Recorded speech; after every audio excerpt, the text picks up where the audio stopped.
देवर्षि नारद की जयंती के अवसर पर उज्जैन में विशेष आयोजन किया। इस दौरान वक्ताओं ने नारद मुनि को पत्रकारिता का आदि पुरुष बताते हुए पत्रकारिता के विद्यार्थियों को उनके पद चिन्हों पर चलने का संदेश दिया।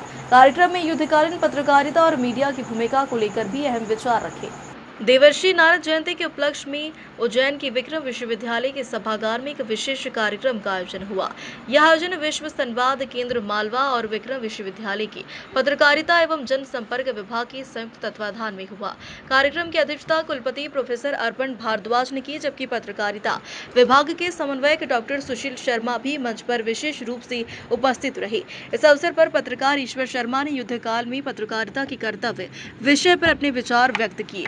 उन्होंने भारत पाकिस्तान के बीच हाल ही में उत्पन्न तनाव की स्थिति का उदाहरण देते हुए मीडिया की भूमिका पर चर्चा की। उन्होंने कहा कि टीआरपी की दौड़ में कई बार ऐसे दृश्य भी सामने आ जाते हैं जो देश की सुरक्षा के लिए संवेदनशील हो सकते हैं, लेकिन इसके बावजूद मीडिया ने जनता की अपेक्षाओं पर खरा उतरने का प्रयास किया।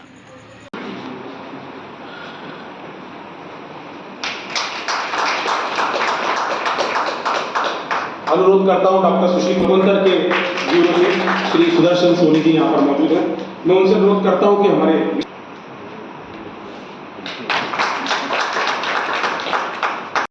आदि गुरु नारद को प्रणाम करता हूं। ऐसे महर्षि, पहले पत्रकार जिन्हें महर्षि का दर्जा मिला, वर्तमान में तो सब पत्रकार किसी न किसी अर्थ में महर्षि ही हैं, अपने अपने तरीकों से, अपने अपने कारणों से, अपने अपने लेखन से, अपने अपने बोलने के तरीके से, किंतु वे महर्षि जिन्हें इस संसार ने महर्षि के रूप में स्वीकार किया। मैं महर्षि, ऋषि एक शब्द है, ऋषि शब्द की व्याख्या भी मैं इस अभिवादन के बाद करूंगा कि कैसे वे ऋषि और महर्षि कहलाए। तो महर्षि नारद को प्रणाम करने के बाद में आदरणीय हमारे कुलगुरु प्रोफेसर अर्पण भारद्वाज जी को प्रणाम करता हूँ, और प्रणाम के इसी सिलसिले में मैं निवेदन करता हूँ आदरणीय शर्मा सर से कि वे भी मेरा प्रणाम स्वीकार करें और मन ही मन जहाँ उनका अंतर्मन है वहाँ से एक आशीष उठे और मुझे बल दे कि मैं। महर्षि नारद जी को कहा गया एक बड़ा अद्भुत, जब भी ऋषि कहते हैं तो ऋषि के साथ हम मुनि भी कहते हैं। ऋषि की ही परंपरा में महर्षि है, तो ये ऋषि कौन है, मुनि कौन है? भारतीय वाङ्मय ने एक अद्भुत चीज खोजी है, वो मैं आपको आग्रहपूर्वक बताना चाहूँ।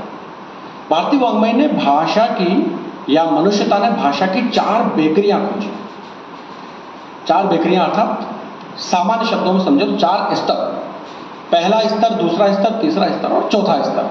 क्योंकि हम सब भाषा के लोग हैं, भाषा के विद्वान हैं, भाषा को बरतने वाले हैं, भाषा के लेखन करने वाले हैं, भाषा के बेटे हैं, भाषा के सुपुत्र हैं। तो भाषा की 4 बेकरियों के बारे में हमें जानना चाहिए कि पहली बेकरी वो जो हम मनुष्यों के काम आने वाली भाषा है, मनुष्य के समझने वाली भाषा है। मैं बोल रहा हूँ, आप सुन रहे हैं, आप समझ रहे हैं, आप बोल रहे हैं, मैं सुन रहा हूँ, समझ रहे हैं। हम सब परस्पर इस हॉल में बैठे सभी विद्वज्जन एक दूसरे की भाषा को हम समझते हैं। यह मनुष्य के द्वारा बोली और मनुष्य को समझने में आने वाली भाषा, ये मनुष्य की या भाषा की बेकरी का सबसे निचला और सबसे कमतर स्तर, सबसे छोटा जिसे माना गया, सबसे औसत जिसे माना गया, मनुष्य द्वारा बोली गई भाषा जो मनुष्य के समझ में आए।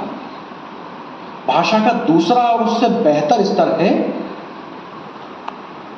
प्राणी जगत की भाषा, कि कहीं मोर बोल रहा है, कहीं कोयल कूक रही है और हम आनंदित हो जाते हैं, कहीं कोई कर्कश आवाज में कौवा बोल रहा है, हम लोग थोड़े से व्यथित हो जाते हैं, कहीं सिंह की दहाड़ है और हम विचलित हो जाते हैं।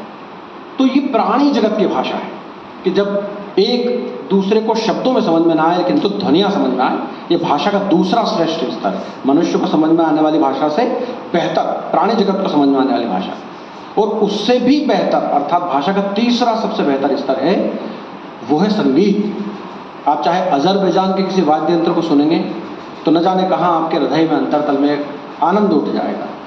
अजरबैजान का एक वाद्य यंत्र है, दुदूक जिसका नाम है, वो हमारे यहाँ के कुछ वाद्य यंत्रों से उसकी प्रतिध्वनियाँ मिलती हैं। तो वो आप सुनेंगे तो संभव है कि आपकी आंखों से अश्रु बहने लगे, जबकि आप उस वाद्य को पहले कभी नहीं सुना है।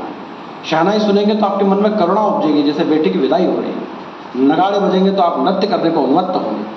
तो ये भाषा का तीसरा स्तर जिसमें जो संगीत की भाषा है, और सबसे बड़ा और सबसे महत्वपूर्ण स्तर है जो भाषा का, जिसे मनुष्यता ने अपने लिए सर्वश्रेष्ठ माना है, भाषा का सबसे ऊंचा स्तर, उच्चतम, वो है मौन। कि जब भाषाएं रीत जाए, जब संगीत भी रीत जाए, जब प्राणी जगत की भाषाएं भी खाली हो जाए, खंक हो जाए, तब जो बचता है वो भाषा का सर्वोच्च स्तर मौन। तो इसी मौन में रहकर, बात वहां से महर्षि से उठी थी, महर्षि नारद से, कि इसी मौन में रहकर भारतीय मनीषियों ने,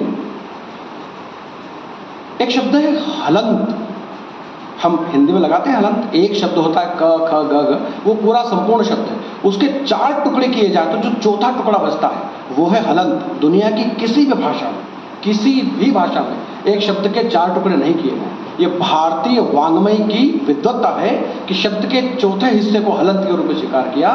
तो जब उस मौन में, यानी भाषा के सर्वोच्च स्तर में जाकर उस हलंत का अंतर्मन में प्रतिध्वनित किया जाए, तो जब वो 1/326 के स्तर तक पहुंचता है, थोड़ी टेक्निकल सी बात है, लेकिन हमारे महर्षियों ने खोजा है कि जब वो हलंत, जो हलंत अर्थात शब्द का चौथा हिस्सा जब 1/326 के स्तर पर भीतर अनुगुंजित हो, तो ज्ञान का एक विस्फोट होता है।